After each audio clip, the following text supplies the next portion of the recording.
এই যে একটা অনুভূতি, এটা তো আমাদের সবারই চেনা, তাই না? সেই ঘুমোট গরমে যখন জামাকাপড় একদম শরীরের সাথে লেপ্টে যায় আর শুধু ঘাম ঝরতেই থাকে, কিন্তু শোকানোর নাম নেই। কেন হয় এমন? কেন একই ৩০ ডিগ্রি সেলসিয়াস তাপমাত্রা এক জায়গায় বেশ আরামের, আবার অন্য জায়গায় একেবারে অসহ্য? চলুন আজ এই চটচটে রহস্যের গভীরে ডুব দেই আর এর পেছনের বিজ্ঞানটাকে একদম সহজ করে বুঝি। প্রশ্নটা শুনতে যতটা সোজা, উত্তরটা কিন্তু তার চেয়েও বেশি মজার। মানে গরম লাগলে তো শরীর ঘামবেই, এটাই তো স্বাভাবিক। কিন্তু আসল খেলাটা শুরু হয় তখন যখন সেই ঘামটা আর শরীর থেকে যেতেই চায় না। বিশেষ করে বর্ষার দিনে বা সমুদ্রের কাছাকাছি জায়গায় মনে হয় যেন ত্বকের ওপর একটা আঠালো স্তর জমে গেছে। ফ্যানের নিচে বসুন বা নিজেকে বাতাস করুন, কিছুতেই যেন স্বস্তি মেলে না। এই অস্বস্তির আসল কারণটা আসলে কি?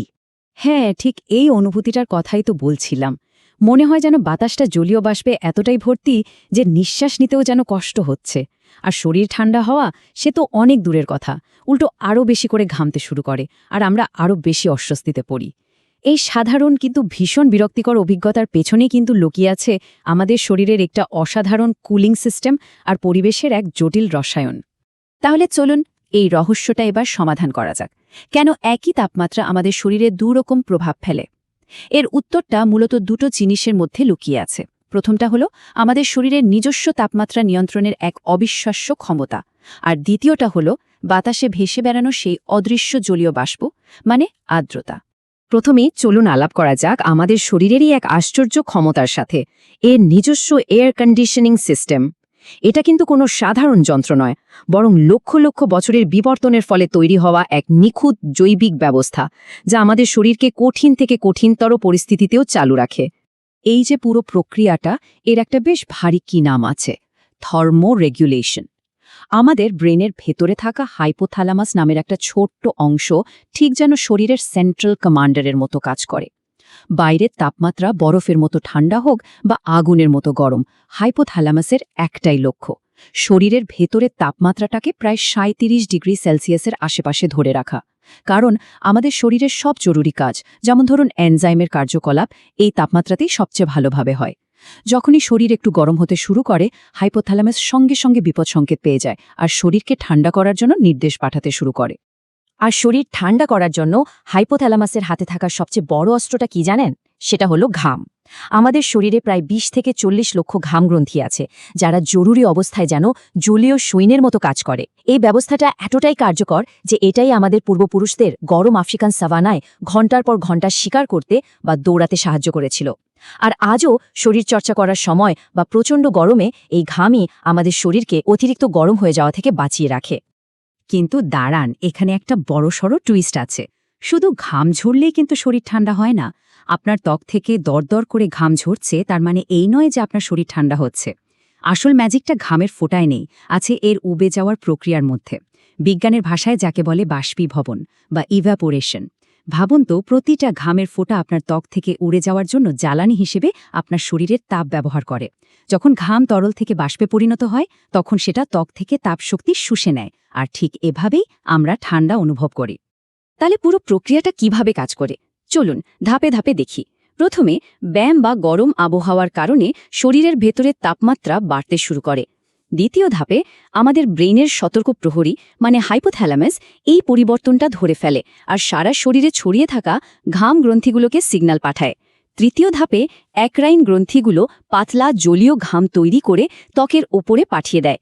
আর সবচেয়ে গুরুত্বপূর্ণ শেষ ধাপে এই ঘাম বাষ্পীভূত হওয়ার সময় ত্বক থেকে তাপ শুষে নেয় আর আমাদের শরীর ঠান্ডা হয়। কি দারুণ একটা সিস্টেম, তাই না? আচ্ছা, আমাদের শরীরের কুলিং সিস্টেম যদি এতই পারফেক্ট হয়, তাহলে সমস্যাটা হচ্ছেটা কোথায়? এখানেই এন্ট্রি হয় আমাদের গল্পের আসল ভিলেনের, যার নাম আর্দ্রতা বা হিউমিডিটি। এই আর্দ্র বাতাসই আমাদের শরীরের চমৎকার শীতলীকরণ প্রক্রিয়াটাকে পুরোপুরি বানচাল করে দেয়। ধরুন বাতাসটা একটা স্পঞ্জের মতো। শুকনো বাতাস একটা শুকনো স্পঞ্জের মতো, যা খুব সহজেই জল শুষে নিতে পারে। কিন্তু আর্দ্র বাতাস হলো একটা ভেজা স্পঞ্জের মতো, যা জল শোষণ করতে করতে প্রায় কানায় কানায় পূর্ণ হয়ে গেছে। এখন আপনি যদি একটা ভেজা স্পঞ্জ দিয়ে জল মোছার চেষ্টা করেন, কি হবে? জল তো উঠবেই না, উল্টো আরও ছড়িয়ে যাবে। আর্দ্র বাতাসের অবস্থাও ঠিক তাই। যখন বাতাসের জলীয় বাষ্পের পরিমাণ এতটাই বেশি থাকে যে এটা নতুন করে জলীয় বাষ্প ধারণ করতে পারে না, তখন সে বাতাসকে বলে স্যাচুরেটেড বা সম্পৃক্ত। এর পেছনের বিজ্ঞানটা হলো ভেপার প্রেশার বা বাষ্পীয় চাপ। ব্যাপারটা আসলে খুবই সহজ। আপনার ত্বকের ওপরের ঘামের অণুগুলো বাতাসে মিলিয়ে যাওয়ার জন্য একটা চাপ তৈরি করে। আবার একই সাথে বাতাসে আগে থেকেই থাকা জলীয় বাষ্পের অণুগুলো একটা পাল্টা চাপ দেয়। বাষ্পীভবন বা ইভ্যাপোরেশন তখনই দ্রুত হবে যখন আপনার ত্বক থেকে আসা চাপটা বাতাসের চাপের চেয়ে অনেক বেশি হবে। এটা অনেকটা একমুখী রাস্তার মতো। এই স্লাইডটা বিষয়টা দারুণভাবে বুঝিয়ে দিচ্ছে। মরুভূমির মতো শুকনো বাতাসের জলীয় বাষ্প প্রায় থাকেই না, ফলে আপনার ত্বক আর বাতাসের মধ্যে চাপের পার্থক্যটা অনেক বেশি থাকে। এটা অনেকটা একটা শক্তিশালী ভ্যাকিউম ক্লিনারের মতো কাজ করে, যা দ্রুত আপনার ত্বক থেকে ঘাম টেনে নিয়ে বাষ্প করে দেয়। কিন্তু আর্দ্র বাতাসে, যেমন ধরুন কলকাতা বা ঢাকার মতো কোনো শহরে, বাতাস আগে থেকেই জলীয় বাষ্পে ভরা, তাই চাপের পার্থক্য প্রায় থাকেই না। ফলে এই ভ্যাকিউম ক্লিনারটা যেন কাজ করায় বন্ধ করে দেয়। ঘাম বাষ্পীভূত হওয়ার কোনো সুযোগই পায় না, আর বেচারার মতো ত্বকের উপরেই জমতে থাকে। বেশ, ঘাম তো বাষ্প হতে পারছে না, এটা তো বোঝা গেল। কিন্তু এর জন্য এত চটচটে, এত অস্বস্তিকর লাগে কেন? চলুন এবার এই অনুভূতির কেমিস্ট্রিটা একটু ভেঙে দেখা যাক।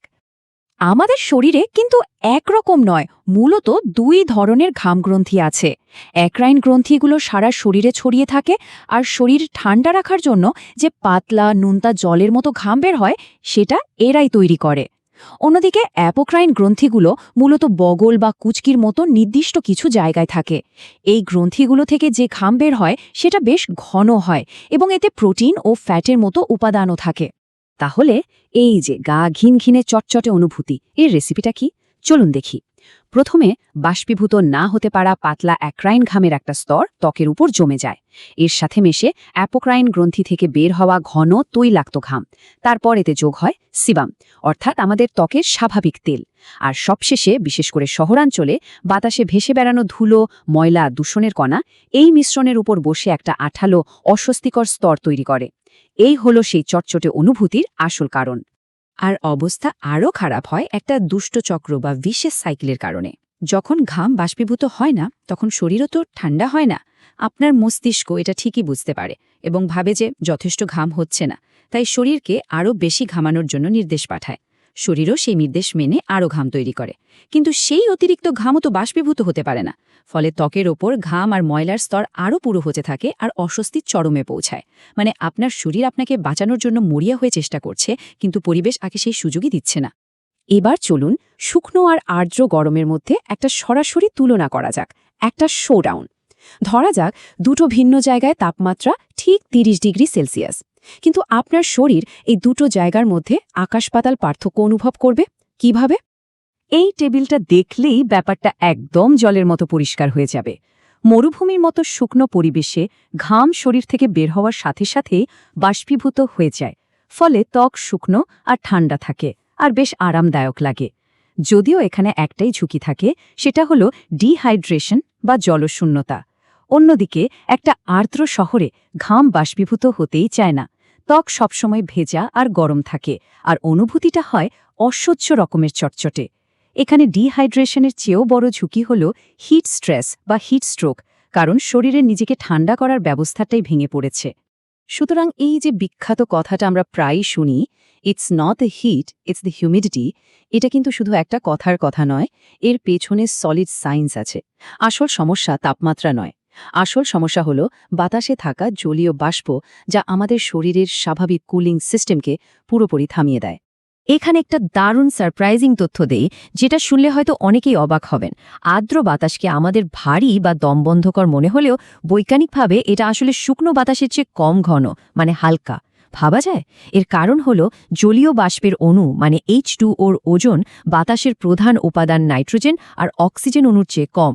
যখন বাতাসে আর্দ্রতা বাড়ে, তখন কিছু নাইট্রোজেন এবং অক্সিজেন অণুকে সরিয়ে জলীয় বাষ্পের অণু জায়গা করে নেয়, ফলে বাতাসের সামগ্রিক ঘনত্ব আসলে কমে যায়। তাহলে আমাদের যে ভারী লাগার অনুভূতি, সেটা বাতাসের ওজন নয়, বরং আমাদের শরীরের অস্বস্তি আর কুলিং সিস্টেম ফেল করার একটা মানসিক প্রতিফলন মাত্র। তো এত সব বিজ্ঞান তো জানা গেল, কিন্তু এটা জানাটা আমাদের জন্য জরুরি কেন? এটা কিন্তু শুধু ব্যক্তিগত আরামের চেয়েও অনেক বড় একটা বিষয়। এর সাথে আমাদের স্বাস্থ্য, নিরাপত্তা এবং জলবায়ু পরিবর্তনের মতো গুরুত্বপূর্ণ বিষয়গুলো সরাসরি জড়িত। এই কারণেই তো আজকাল ওয়েদার রিপোর্টে শুধু টেম্পারেচার বলা হয় না, সাথে হিট ইন্ডেক্স বা ফিলস লাইক টেম্পারেচারও বলা হয়। এটা বাতাসের আসল তাপমাত্রা আর আপেক্ষিক আর্দ্রতা দুটোকে মিলিয়ে একটা সংখ্যা দেয়, যা থেকে বোঝা যায় আমাদের শরীর আসলে কতটা গরম অনুভব করবে।